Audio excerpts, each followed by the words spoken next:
Hello students, स्वागत है आप सबका इस यूट्यूब चैनल पर। दोस्तों आज हम 11th क्लास फिजिक्स में कुछ क्वेश्चंस को देखेंगे।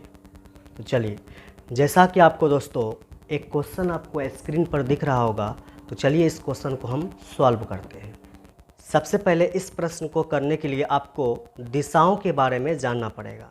चलिए हम दिशाओं के बारे में सबसे पहले समझते हैं। तो देखिए यहाँ पर मेरे पास 4 दिशाएं होती हैं। देखिए बताते हैं,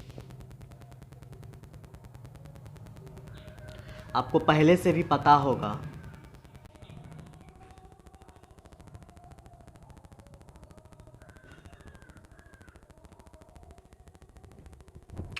देखिए इसको हम बोलते हैं पूर्व, ठीक है। इधर जो है इसको क्या बोलेंगे? पूर्व।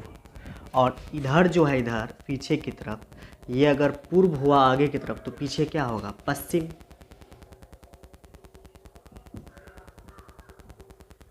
पश्चिम, ठीक है। पूरा पश्चिम। फिर ऊपर हम क्या मानते हैं? उत्तर। उत्तर। फिर नीचे क्या मानते हैं? दक्षिण। तो देखिए ये मेरे पास 4 दिशाएं हो गई, ठीक है। तो 4 दिशा है। तो ये क्वेश्चन में हमको यहाँ पर जो आपको क्वेश्चन दिख रहा है, वो क्वेश्चन में बोला गया है एक लड़का है जो 5 मीटर पूर्व की ओर चलता है। तो आप साफ साफ देख सकते हैं कि 5 मीटर जो है पूर्व की ओर किधर चलेंगे। तो दिशा में देखिए ध्यान से, पूर्व किधर है? आगे की तरफ है, ठीक है। तो वो लड़का को हम 5 मीटर किधर चलाएंगे? पूर्व की ओर चलाएंगे, आगे की तरफ चलाएंगे। तो देखिए यहाँ पर हम सॉल्व करते हैं इस क्वेश्चन को, देखते रहिए आप लोग। सबसे पहले एक लड़का जो कि 5 मीटर पूर्व की ओर चलता है। देखिए लड़का था, वो 5 मीटर किधर चल गया? पूर्व की ओर। देखिए पूर्व, ठीक है। उसके बाद ये क्वेश्चन में बोला गया दोस्तों, आप पढ़िए ऊपर में क्वेश्चन में बोला गया है कि फिर जो है वापस वो लड़का जो है 60 डिग्री कोण पर, कितना डिग्री? 60 डिग्री कोण पर पूर्व से, किधर से बोलो? पूर्व से उत्तर की ओर मुड़ जाता है, ठीक है। ये क्वेश्चन में देखिए ध्यान से, बोला गया है कि वही लड़का जो है फिर से वापस, ठीक है, 5 मीटर चलेगा, फिर से वापस 5 मीटर चलेगा, लेकिन इस बार जो है वो पूर्व से उत्तर की ओर 60 डिग्री कोण पर मुड़ जाएगा और फिर से वापस 5 मीटर चलेगा। देखिए यहाँ पर ध्यान से देखिएगा, यहाँ पर हम डॉटेड लाइन खींच दिए हैं। तो वो लड़का जो है 60 डिग्री कोण पर, ठीक है, 60 डिग्री कोण पर जो है पूर्व से उत्तर की ओर मुड़ जाता है, ऐसा।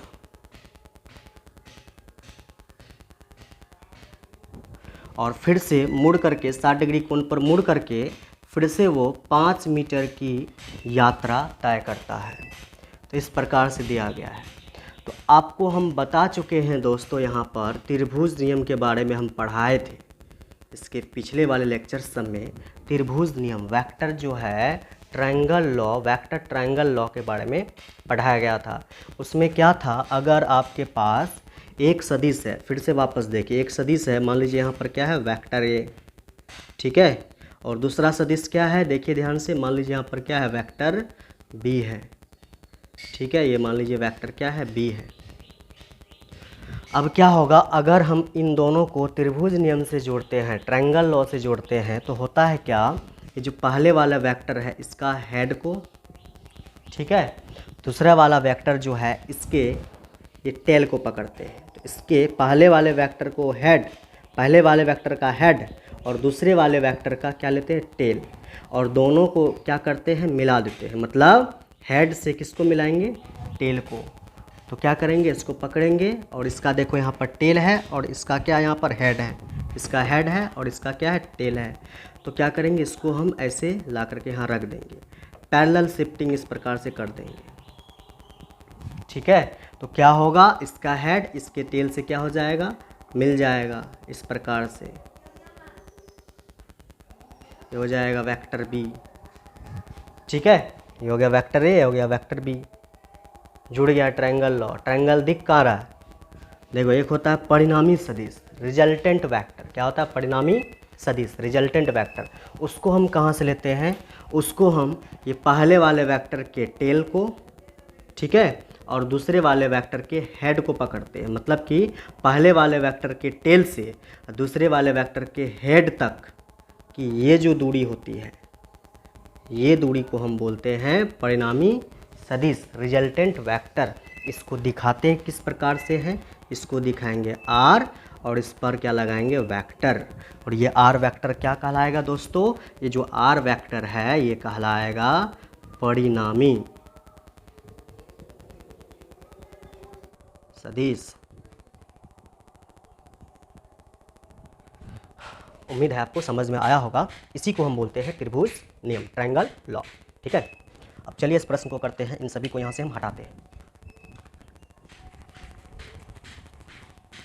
अब देखिए यहाँ पर इस क्वेश्चन में इस प्रकार से देखिए, यहाँ पर भी आप देख सकते हैं गौर से कौन सा लॉ लग रहा है, ट्रायंगल लॉ। ठीक है, इस वेक्टर का देखिए ध्यान से क्या है, हेड, और इस वेक्टर का क्या है यहाँ पर, टेल। तो हेड किससे मिल रहा है, टेल से। तो हेड टेल नियम क्या लगता है, कौन सा नियम है ये, त्रिभुज नियम है। अब साफ साफ बताइए इसका रिजल्टेंट क्या आएगा, रिजल्टेंट क्या करते हैं, इस वेक्टर के क्या पकड़ेंगे, टेल को, और इस वेक्टर के पकड़ेंगे हेड को।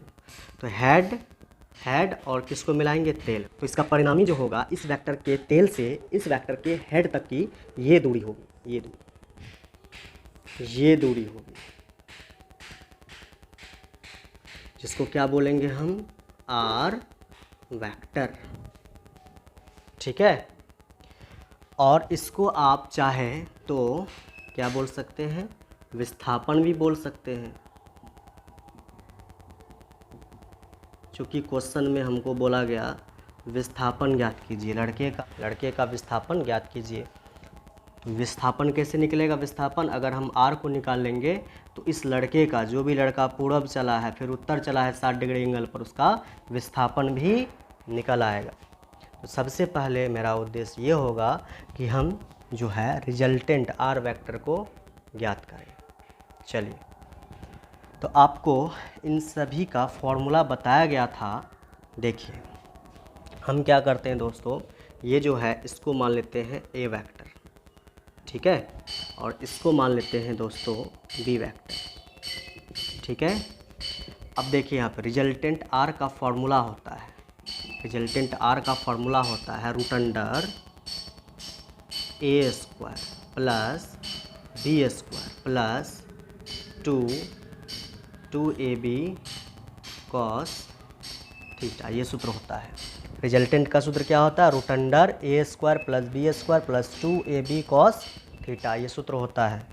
अब देखो यहाँ पर थीटा भी दिया गया हमको, एंगल थीटा कितना दिया गया है, देखिए यहाँ पर 60 डिग्री दिया गया है। ठीक है, साफ साफ लिखा गया 60 डिग्री। तो यहाँ से हम रिजल्टेंट निकाल लेंगे, आर बराबर रूट अंडर ए का वैल्यू बोलो, यहाँ से वेक्टर ए दिया गया लेकिन ए का मान कितना है 5, तो ए का मान रखेंगे 5 इसका स्क्वायर प्लस बी का मान कितना है, देखो वेक्टर बी दिया गया लेकिन यहाँ से बी को पकड़ेंगे, बी का मान है 5, तो 5 का स्क्वायर फिर प्लस, फिर क्या रखेंगे यहाँ से 2, फिर यहाँ पे इनटू है, गुना का संबंध है तो गुना रखेंगे। ए का मान कितना है 5, बी का मान भी कितना है 5 है, तो ए का मान भी कितना रखेंगे 5, फिर गुना, फिर बी का मान भी कितना रखेंगे 5, फिर यहाँ भी गुना है, यहाँ देखो यहाँ भी गुना है, गुना, फिर यहाँ पर क्या आ जाएगा, देखो ध्यान से क्या आएगा, यहाँ पर आएगा कॉस थीटा। ठीक है, क्या आएगा कॉस थीटा। अब देखो यहाँ पर क्या रखेंगे, यहाँ से रखेंगे कॉस थीटा का वैल्यू साफ साफ दिया गया कितना डिग्री 60 डिग्री, यहाँ से थीटा का वैल्यू हम 60 डिग्री कर लेंगे। तो यहाँ से हम निकाल लेंगे resultant R equal to root under 5 का स्क्वायर कितना होगा 25 प्लस, फिर 5 का स्क्वायर कितना होगा 25 प्लस 25 दूना कितना होगा 50, फिर गुना कॉस 60 का वैल्यू कितना होगा, ये होगा 1/2, कितना होगा 1/2। ठीक है, पता होगा आपको। अब यहाँ से दोस्तों हम आगे बढ़ते हैं, देखिए यहाँ पे क्या करेंगे, रिजल्टेंट आर इक्वल टू 25 कितना हो जाएगा 50, रूट के अंदर कितना आ जाएगा, देखिए ध्यान से आ जाएगा 25 प्लस 25, ये नहीं जुटेगा, ये कटेगा पहले, 25 प्लस 25 कितना हो जाएगा बोलो 50, प्लस इधर देखो 2 से क्या है 50 नहीं कटेगा, बोलो 2 से 50 कटेगा, कट जाएगा। 2 से यहाँ पर देखो 2 से कटेगा 50 कितना बार में, 25 बार में, ठीक है। 2 से जो है 25 बार में कट जाएगा। तो 25 25 50 हो गया। इधर कितना बचेगा, 2 से 50 कट गया 25 बार में, बचा यहाँ पर 25। तो यहाँ पर R इक्वल टू कितना हो जाएगा, जोड़ेंगे इसको, हो जाएगा 75। कितना हो जाएगा, 75। 75 को हम लिख सकते हैं 3 गुना 5 गुना 5। देख लीजिए 3 गुना 5 गुना 5 25 25 दिया 75। अब देखो यहाँ पर ये रूट जो है, रूट ये 2 का पेयर मांगता है, मतलब 2 का जोड़ा मांगता है। तो देखिए यहाँ पर ये जो है 5 का 2 जोड़ा लग गया, इससे जो है 1 तो 5 बाहर निकल जाएगा और ये रूट के अंदर कौन रह जाएगा, इसका तो पेयर लगा नहीं, जोड़ा नहीं लगा, तो ये जो है रूट के अंदर ही रह जाएगा 3, ठीक है। यहाँ से क्या हो जाएगा, R बराबर आ जाएगा मेरे पास 5 रूट अंडर 3। और चूँकि ये विस्थापन है, विस्थापन का मात्रक क्या हो जाएगा दोस्तों, मीटर। क्या हो जाएगा, मीटर, ठीक है। तो चलिए दोस्तों, अब हम ज्ञात करते हैं लड़के का विस्थापन की दिशा को। देखिए ध्यान से, विस्थापन की दिशा को ज्ञात करने का भी हमने फॉर्मूला बताया था। अगर आपको नहीं पता है तो इसके पिछले वाले लेक्चर्स को देखना पड़ेगा, तब आपको समझ में आएगा, अन्यथा समझ में नहीं आएगा। हालांकि हम लिखते हैं फॉर्मूला को, देखिए समझ में आ जाए तो ठीक है। यहाँ पर देखिए, ये जो कोण बन रहा है इसको मानेंगे दोस्तों हम अल्फ़ा। क्या मानेंगे, अल्फ़ा। ये जो कोण बना था ये था दोस्तों क्या, थीटा, ठीक है। और इसको क्या मानेंगे, इसको मानेंगे हम अल्फ़ा। अब देखिए दिशा, परिणामी सदिश की दिशा को ज्ञात करने के लिए आपको एक फॉर्मूला हमने बताया था, जो फॉर्मूला है दोस्तों tan अल्फ़ा। ये tan अल्फ़ा बराबर होता है, ये होता है दोस्तों b sin थीटा बटे a plus b cos theta का। ये परिणामी सदिश की दिशा ज्ञात करने का फॉर्मूला है। ये हम tan अल्फ़ा इक्वल टू, यहाँ पर b बोल रहा है तो b का मान कितना है, देखो यहाँ पर b का मान 5 है, तो b की जगह क्या रख देंगे, 5।